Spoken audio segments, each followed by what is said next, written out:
Hello everyone, welcome to a very interesting video. I am Nyenpi from the future. Well, I guess I'm Nyenpi from the present, but you guys have been so used to listening to Nyenpi from the past that technically the last time you heard me is there's a 2+ month gap between us. And I thought this is technically episode 77, but it's more just kind of like a recap. I've let it has been a few months since the finale. I haven't watched the finale. I haven't even edited the finale yet. I probably should. I made it so that I should watch the finale, which will be, okay, I say will be. It was a premiere, right? It was a premiere. But, I thought, why don't, because going through the game, right, going through, a game such as Zero Escape, it's, there's you do a lot of speculation. There's a lot of, who did this, I can't trust anyone, and then kind of the ending happens, and you're still trying to process stuff, and, it hasn't quite sat with you yet, and it sat with me for a bit. I've gone through my Reddit and a couple of the video essays, but I thought, why not do after the finale, not in episode 77, but just kind of a thought, just roughly on, just the game in general, the characters, is kind of sort of an apology letter to some of the characters who I probably, didn't believe for 90% of the game, and then it was revealed they were fine at the end. Anyway, so I think let's just start with the plot. I really like the plot. I think, is it confusing? Yes, all the morphogenetic fields, but that's what I love. I love stories where I'm always 7 steps behind. I think it did do the crossing paths quite well, the sending the things. It's one of those games where I think there's going to be a lot of things.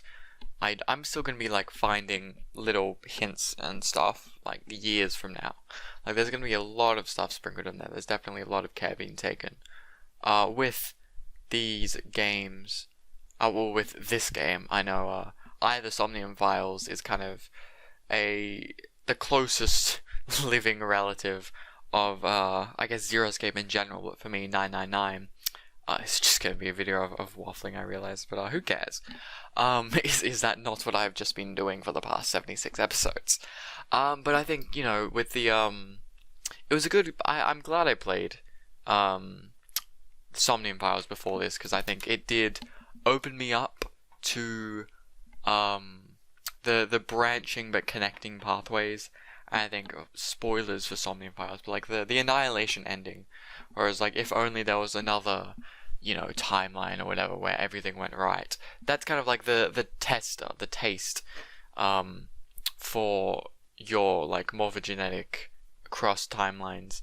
Whereas 999 goes all the way and is oh yeah, if only I knew this in the other timeline, I'm gonna send myself the information in the other timeline. Which I think it's fun. Gameplay wise, I think I'm glad I played it in novel mode.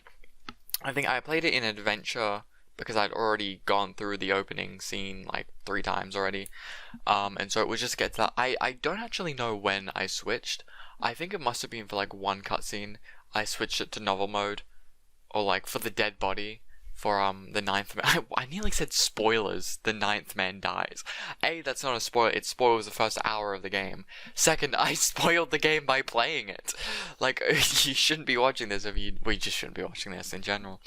But yeah, I think I must have switched it when one of the deaths, and then was just oh, I'll just keep it on this, subconsciously. I'm glad I played it in novel mode. Yes, it does kind of repeat stuff, but you get used to it, and I think playing as a let's play, being able to read everything, I'm happy with that. You get used to it. I wonder, is there a novel mode for Virtue's Last Reward?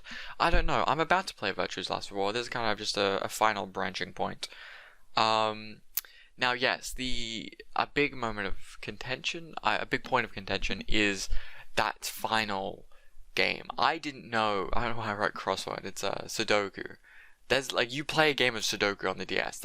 And it's like the top screen. You have to like do it upside down because you're sending it from the bottom to the top.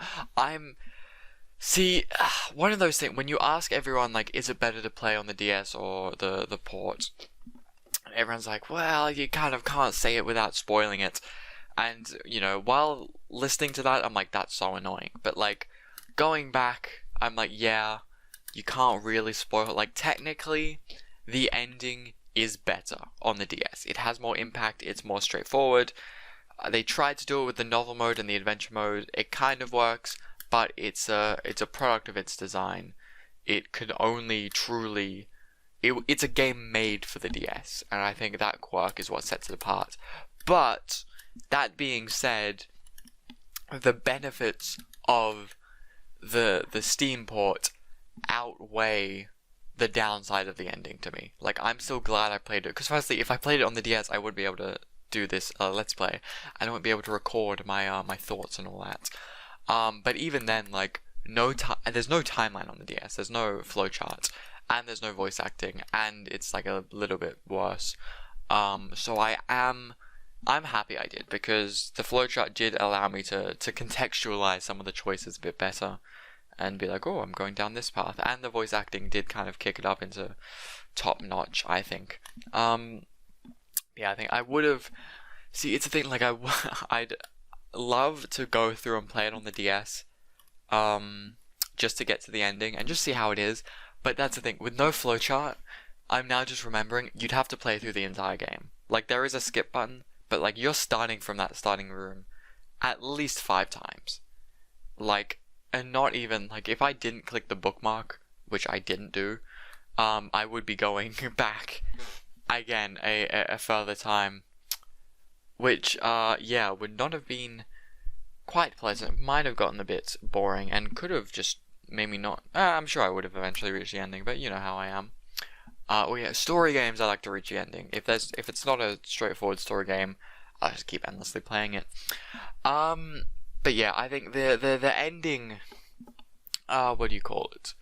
Like puzzle was like the penultimate puzzle was ironically harder than the one where you have to like do the Morse code for the word, and I just didn't see what the word was.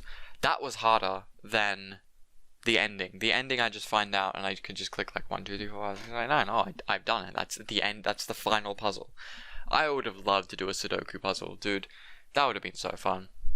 But yeah. Anyway, I think I'm going to go through all the characters. Not the 4 businessmen, or technically 2 businessmen. The snake lookalike and the captain. They weren't there for long enough. I don't know anything about them. They were like Mukuro in the game, where it's like they were in the game, but they were not really themselves, and like technically not even in the game. And I guess like also like I don't know, Jin Kirigiri if you're gonna be like that. So I don't really count them. I guess I'll count the 9th man because we know a lot about it. But we go through 1 to 9. Firstly, Ace. I don't remember his name, but he had the thing which is called prosopagnosia. That's it. When I don't know. He was the quote unquote bad guy, but not Zero, which I thought was very interesting. I'm pretty sure I suspected him. I kept telling myself like, damn, can't believe I got to the very end and I didn't guess it was Ace. Like I did guess it was Ace just before I got to the point, and then I didn't make any more predictions because I'm like, you know, well, it's pretty much Ace. That's very interesting. But yeah, I think the prosopagnosia is very interesting, and the the whole actually I'm Santa. When that played in like one of the teaser trailers, I didn't connect that to the prosopagnosia thing. Well, because obviously it was foreshadowing, but it was just a funny line. And I think it's a good. That whole scene is a good scene. Whereas like, oh, because you scanned the thing, and you know, you're not Santa because you are Santa. You're not. You know what I'm saying. But yeah, Ace. You can tell he's just an evil guy wanting to do stuff to kids. Not like that. Not like I don't know. Anyway, yeah. Then Snake. Snake was second, yes, because he had the thing that looked like a snake. Snake is one of the guys I need to apologize to, because he died, and I always thought he was up to something. I'm like, there's no way he's actually dead and dead for real. He's coming back. And then towards the end, I'm like, is he in the coffin? And he was in the coffin. And probably because I saw what I thought was a fan-made sprite, but was actually just him in his weird cloak thing. But also, like, yeah, I had reasonable suspicion to be suspicious because of him being connected in like the cult and the altar, not the cult, but, like the cult clothing. I'm like, this guy is up to something, and then he was just going outside for the rest of it, and I'm like, oh, okay. So yeah, Snake, I apologize. You are probably one of my favorite characters now that it was revealed that you're just a normal guy who's blind. Good for him. And yeah, he was connected. He was the brother to not the next person. No, wait, no? Yes, sorry. I got them confused. But yeah. Yeah, sorry, Snake. You're a cool dude. Very, very interesting character. Moving on to Santa, who's not 0, he's 9. Did he? 1, 2, yeah, I think he was 9 and then June was 0. It's very interesting that you don't realize until like the end that he did every single thing with June, which also I can't name. I'm just gonna call her June. You know, and that's probably why he rushed so much in like the side ending where like you scam everyone, instead of Lotus and Clover. But yeah, very, very interesting that he's essentially just like not the minion, but like the yes man to Zero. Essentially, he's also in on it. What was that whole two Santas thing about? Whether I'm like the light or the dark Santa? I don't know. That's interesting. And also, the fever thing is interesting, where June got a fever every time you're doing the wrong ending because you're going the wrong way or something, which is that's what I'm saying. There's a lot of like things that you don't pick up on until much later. Then there is but anyway, Santa, very interesting character. Santa he's another one where I didn't know what was happening. Like he took Lotus hostage. I'm probably gonna have to do more research on why he did stuff in the bad endings, but who knows. Then we go to Clover, whose name is actually Clover, which I think is funny because it must have given Snake like a heart attack. Like, why is she using her actual name? But yeah, Clover, another interesting character who I thought was psycho, but just like obviously she'd gone psycho if like she found out that they killed her brother. But yeah, she's a very likable character, I think. Also intertwined with everything. I don't really have much more to say. I think there's a very good dynamic between her and Snake, which I did like. But I guess that's more to say. Now Junpei. I think Junpei's a great protagonist. He's not as cookie cutter, which is good. He's got his own personality, and he's a very good voice of reason. And I think a reason for that is because of his voice actor, because a lot of the other characters are like proper like not anime, but like the anime type voice, where it's like, come on, we need to get out of this freezer or else I'm gonna freeze to death. I don't want to be stuck in this forever.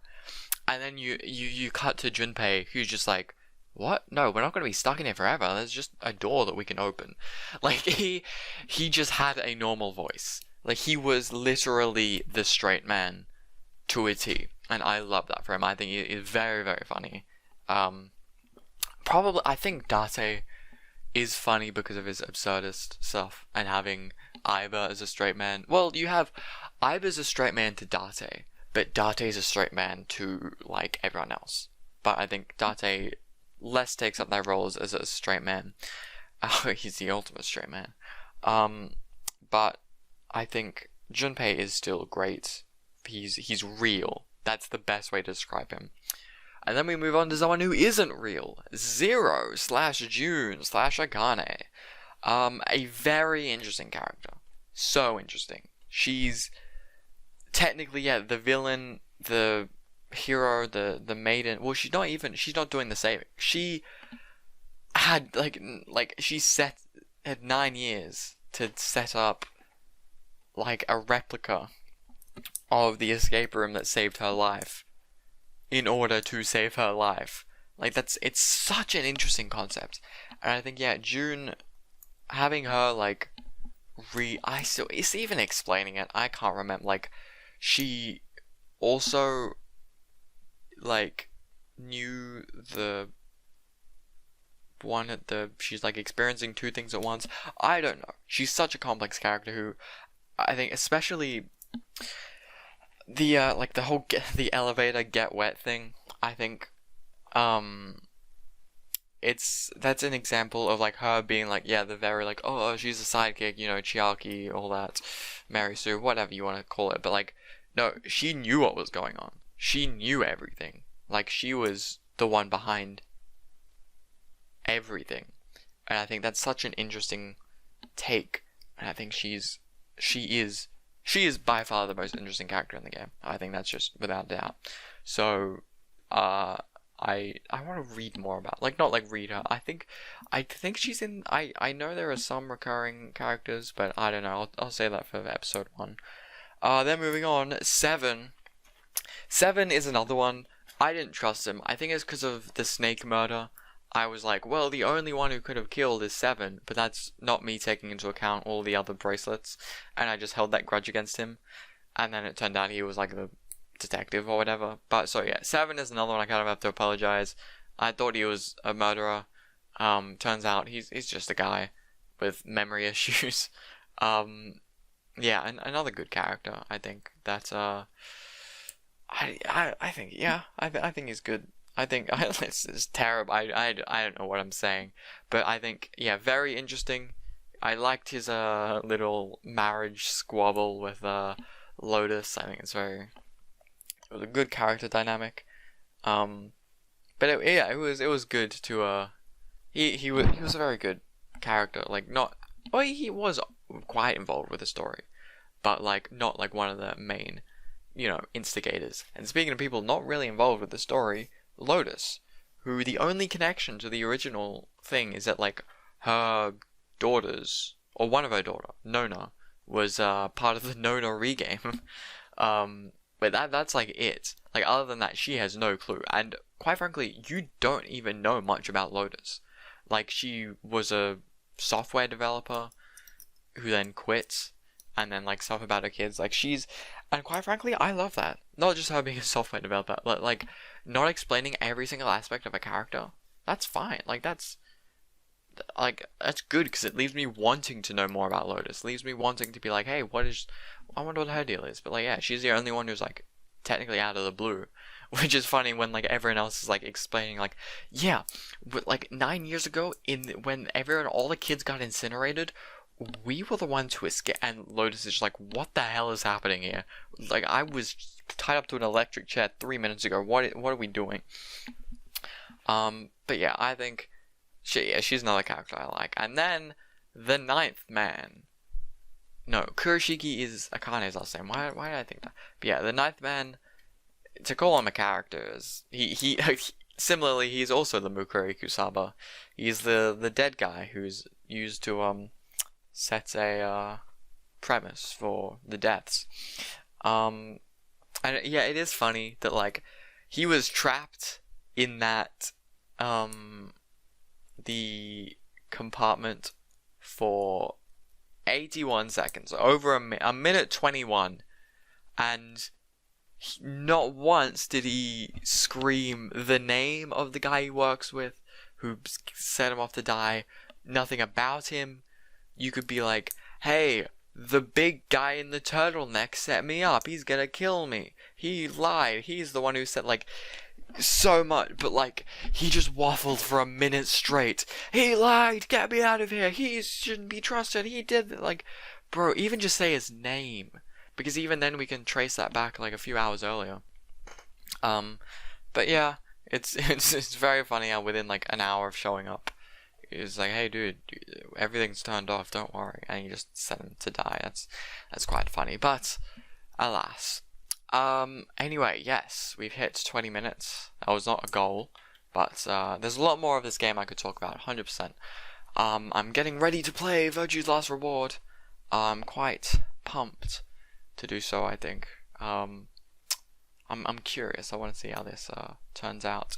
But I don't think I have anything else to say. I think it's a great game. I think it's going to be hard for the sequels to top it, simply because of how good I think the first game is. I would be surprised if they top it. I think even though Danganronpa 2 topped the first one, but nevertheless, I think it's a great game. It's gonna go down as one of my favorite games of all time. I think, without a doubt. Love Spike Chunsoft and everything they've done. And yeah, now time to move on to the next series. So I've been Yempi, you've been Yempi Nation, and hopefully the next time you see me, or hear me, I guess, it will be playing the next installment, unless one of my stupid spin-off series comes out first, because something about that, who knows.